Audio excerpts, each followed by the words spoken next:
You had parachutes in San Andreas. You get nothing in 4, other than Nico curling in the fetal position, waving his arms, or waving his legs every now and again, feebly, and screaming before he hits the ground and the game, and he's dead. You gotta start over again or something like that.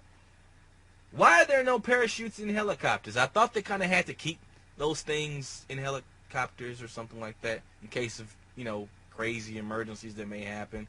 And even if they don't, why did you have parachutes in San Andreas and you took them out in Grand Theft Auto 4? Why? Again, why? Why?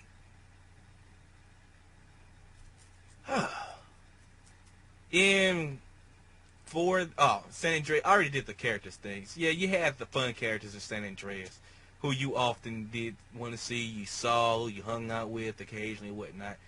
And then I already went over that. And 4, they annoy the hell out of you every 5 minutes, 5 to 15 minutes. That's it. That's all. The characters thing I already went over, so I can skip that. The base jumping. There were some buildings in San Andreas that had parachutes that you could go to the top of, look down at look down at the landscape, the horizon, the skyline, and what have you. And then you just jump off the building and wait a few seconds, then release your parachute and gently float down. They took that out of 4 for whatever reason. There's nothing there. Nothing. Nothing. Not even a weapon spawn in some of those places. I guess they are in some places where I would think there'd be base jumping, but I haven't found them. They just don't exist. I don't know why. Yeah.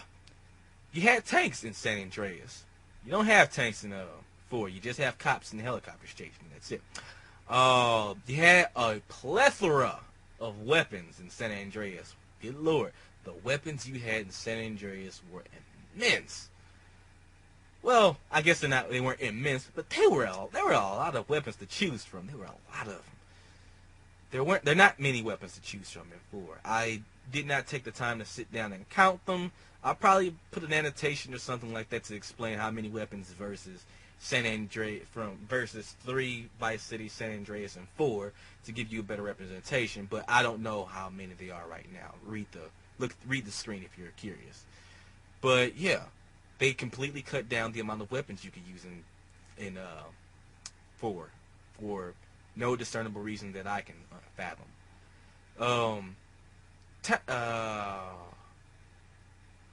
Weapon acquisition. There were a lot of spawn points in San Andreas.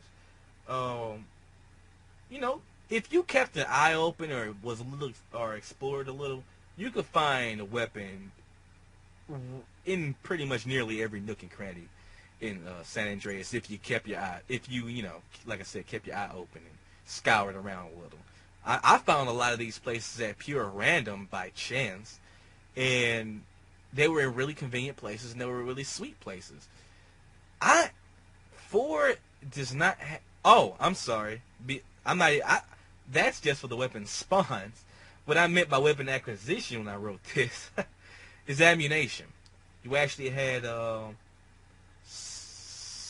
I believe, at least 2 places for ammunition in the city. I want to say 2 ammunition spots per city, but I could be wrong. But there were a lot of places there were a lot of ammunitions. You did not have to hurt very much for weapons in San Andreas unless you got arrested or you went to the hospital or something like that, and you didn't build up your stats in your police missions or ambulance missions, so you lose all your weapons. Yeah, you don't. There's only, as far as I know, 1 spot that you can get weapons in Grand Theft Auto 4, 1 ammunition-like spot. I'm not sure if it is ammunition or if it's an ammunition-like place, but there's only 1 of them from what I recall. And Little Jacob does not count as convenient weapon spawn because you have to spend time with him. You have to keep him happy in order for him to come and see you. And even when he comes to see you, you still got to make it to where he is. Generally, he'll go to a spot relatively close to you. If you're lucky, he'll, drive up pretty much to where you are. But no, that don't count because he does it only once, and after that, I think you gotta wait an in-game day or two to hang out with him again, so you can build that thing, so you can build that up, so you can get another chance to get weapons from him. That don't help. No. Why only one spot? It's bad enough you truncated the amount of space that I had to play through in the city, but I played through 80 to 90% of Grand Theft Auto 4, and through much of that, 95% of that 90% that I played through the game story. I could not easily get weapons. I had to get them off people that I shot, or the few times when when the heavens have smiled on me and I found out where the spawns were. Yes, there are places that you can look up on the game's website, in the game, on the computer in the game, and find out where the weapons and whatnot are. But why do I have to do this? Why aren't these weapons in places that I would naturally, instinctively look? I found plenty of weapons in the previous series just by looking around and whatnot and stumbling across them. That happened to me far more infrequently in 4 than it did in the other games. Far more infrequently. What else? Let's go back to the real thing. Now here's another personal preference, but it's been a complaint from a lot of people who I have talked to personally, who have played the game, and it's the driving. The previous games of Grand Theft Auto had more. I guess you could say arcade-ish, but it wasn't really arcade-ish. It was fun driving. It was arcade-based driving with a little reality sprinkled in there to keep things from going too crazy. But it was somewhat arcade-ish. They took that out of 4 and gave you this quote-unquote realistic driving. Why? It doesn't, to me, it makes no sense considering the name of the game, Grand Theft Auto, stealing cars. When I steal a car, the thing I want to do when I steal a said car is to have fun driving the car. I had a lot of anger moments in 4 driving. A lot of my anger moments in this game were built on driving. Not all of them, but a decent helping of them.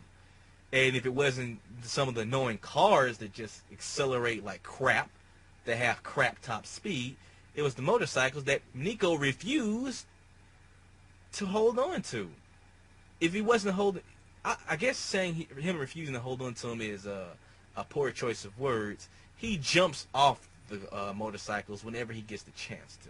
Now it's funny watching Nico go 120 miles an hour, and then him hitting a bump or something, and he going flying 400 feet, catapulted off his bike, hit a light pole and live. It's funny to see that the first time.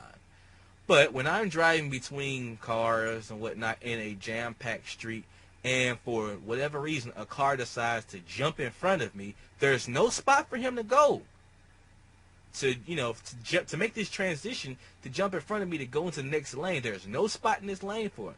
But he wants to jerk his car on the right when I'm going across the bridge. I hit the thing, and I fly the video game equivalent of 2 miles, hit a light pole, and somehow he lives.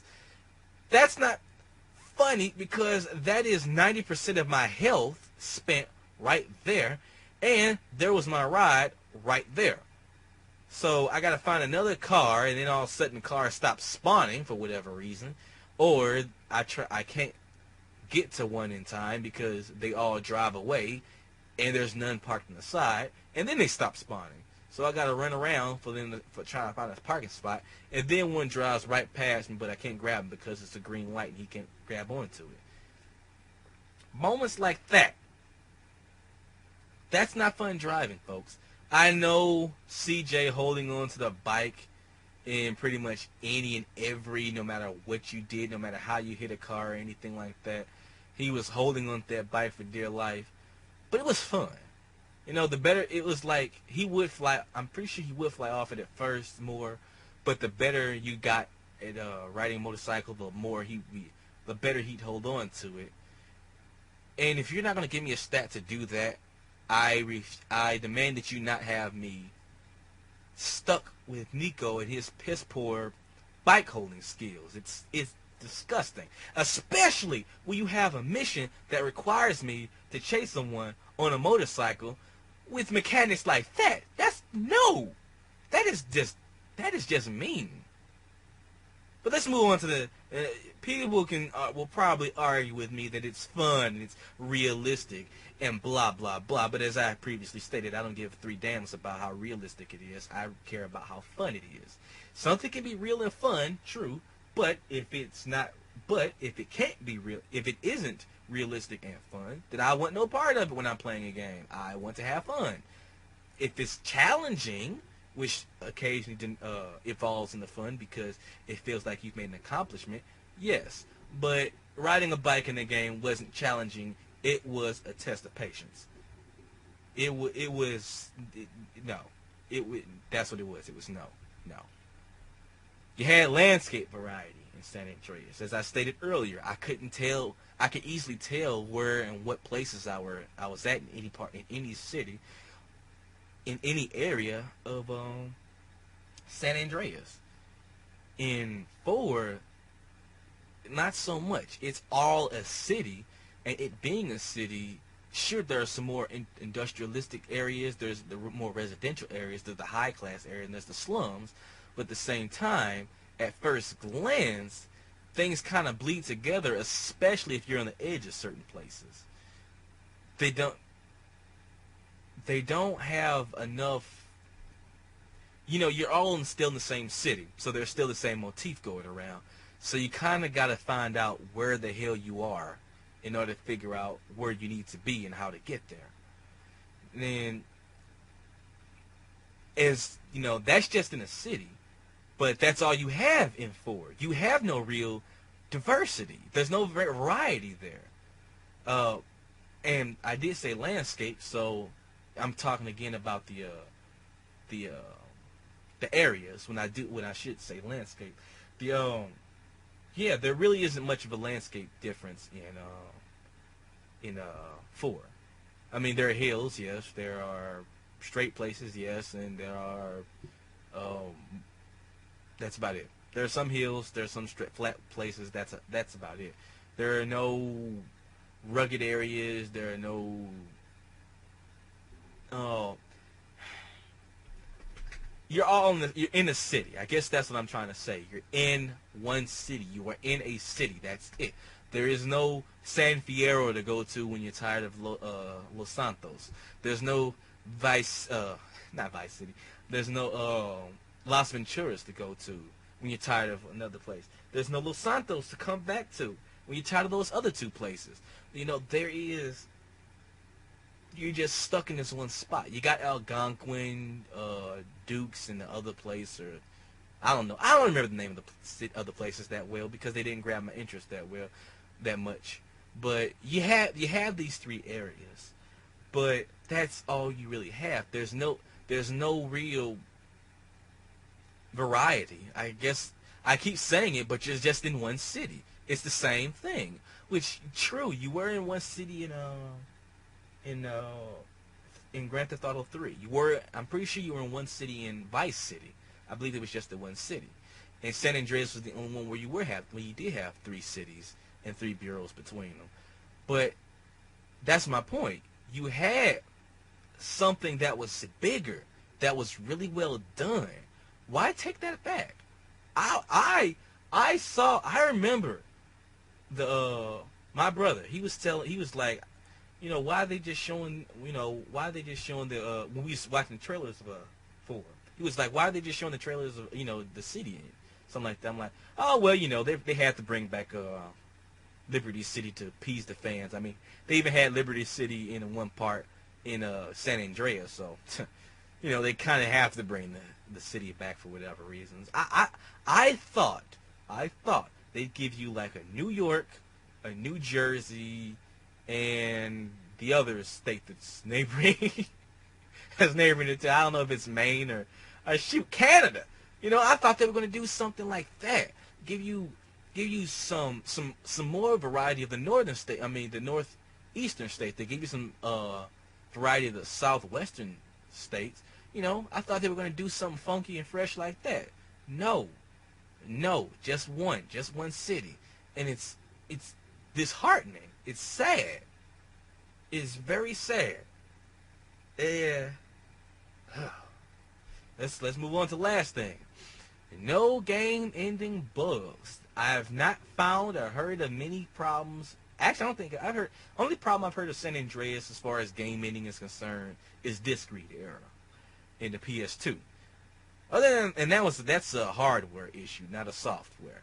I have heard a lot of issues about Grand Theft Auto 4. Stop giving you your last mission. It doesn't give it to you, and you can't move progress through the game. That's it. That's you're stuck with that. Some of you may be saying, well, you just heard it. I heard about this, that it was a common thing, because it happened to me, and I was trying to figure out what the hell just happened to my game. Why am I not getting any more missions? My phone's turned on. I turned it off. I turned it on. I left the game on for so many days to see. I left the game on, while I went out to the store to do something for a few hours. I had no missed calls on the game, obviously. So no one called me to give me a mission or anything like that. So I'm like, what the hell? Where's my mission? And come to find out that it's occasionally, for whatever reason, the game may bug out and not give you the mission. What the hell? What the hell? So I can't finish the game. So what you gotta do what the repair process of this just blew my mind. You have to go back to a previous save in order to do this, in order to fix it. Now, usually I am very anal about multiple saves in my games. I love multiple saves. ILOVEMU, multiple saves. But in 4, I really wasn't feeling the story. I was just trying to chug the luck and push my way through, because it really wasn't interesting me that much at all. I was just completing it for completionist sake. So I have to start the game over or work on my brother's save file in order to play this game. And my brother's save file isn't even past Playboy X. So that's an entire city that's an entire section of the city I haven't even opened up yet. I'm not playing through that much of the game again. No. What? Who thought this? I'm not even saying who thought this was a good idea, because game bugs and whatnot are game bugs, and unfortunately sometimes you won't find out about some until it's too late. But have there been patches for it? I have heard nothing about patches for it or anything like that. Download a patch or offline, online, from Xbox Live or from a website, and then put it in the game and load it from your flash drive or anything like that. I've not heard of anything like that. So that just leaves me SOL. Thanks a lot. Thank you very much. Now, again, this is an issue that more or less is impacted upon your luck of the draw, if you run into that problem or not. But it really should not wind up in my luck of the draw and if I get to enjoy the game or not. That's an issue that should be fixed. That shouldn't have happened. Or if it did happen, no, it shouldn't happen. I shouldn't have a flaw like that in the game, in this kind of game. I know it happens and whatnot, and you can't help it, but it's marred my view on it very much. But even with my experience of the game being marred severely, the overall game, no. those are just some of the reasons I just sat down for about 5 minutes and wrote down what were the things they took out and put in. And I'm pretty sure some of you could come up with an even bigger list, because it's something that I just wanted to get this script written. But that's some of the things that I have. Now, some of you may be saying they fixed this in Lost in the Damned, and they fixed some of these things in the Ballad of Gay Tony. Those are not the sequel I'm talking about. Those are add-on. Those are sequels to Grand Theft Auto 4. That's it. They are not add-ons to the story. They do not produce anything more to the story. They merely show you a different side of what happened. Those are different stories. They have different main characters. It has not much to do with Nico at all. Not much in the least, in the slightest. Nothing. So, they don't count. I'm talking about 4. Grand Theft Auto 4. I haven't played Ballad of Gay Tony. I have not played Lost in the Damned because 4 soured my taste very much for Grand Theft Auto, and I am frankly disgusted with this series at the moment. I know that's a lot of stuff to take out. Well, as far as I'm concerned, that's a lot of stuff to take out, and that's not very much that you put back in, and the stuff that you did change wasn't really changed for the better in a lot of cases. But that being said, I'm not saying that this game is terrible. Excuse me. Not at all. I'm not saying that Grand Theft Auto 4 is terrible. It's bad, but it's not terrible. It is beneath Rockstar's quality. It's beneath what they're known for doing. They did San Andreas, and then they did 4. And you look at San Andreas and 4, you can tell which one is the superior product. And it's not the one that looks pretty.